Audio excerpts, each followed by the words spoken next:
Kemer Yusuf Elisabi kama hayu muzika fi King Afro Oromo Music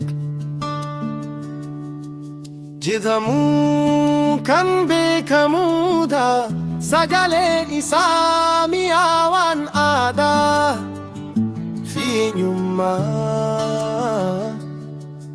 Oromoo addunyaatti beeksisuuf gahee guddaa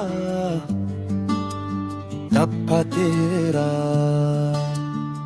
Yoo walaluu waa'ee isaa hiikweeluu isaa barbaadde kunuuti walaluu sagalee kee mi'aawaa kan onnee namaa hafuuru aadaa fi seenaa keenya addunyaatti kan mul'isu.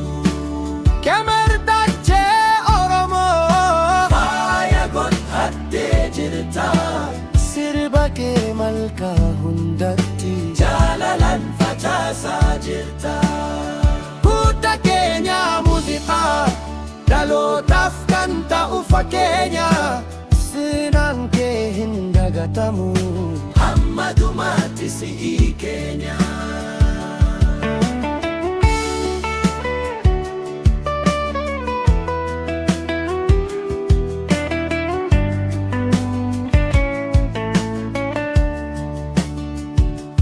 Seenaa gabaabaa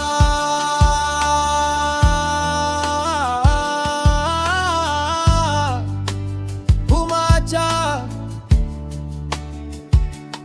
Kemer muuziqaa Oromoo modernii wajjin walitti makuu addunyaatti akka beekamu godheera.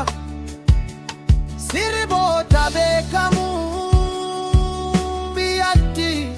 Abebeet maalan jira fi kanneen biroo baay'ee jaallatamoota ababa.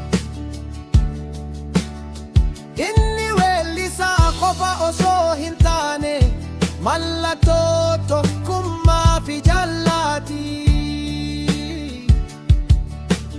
Waa'ee weelluu isaa tokko bal'inaan ijeetuuta.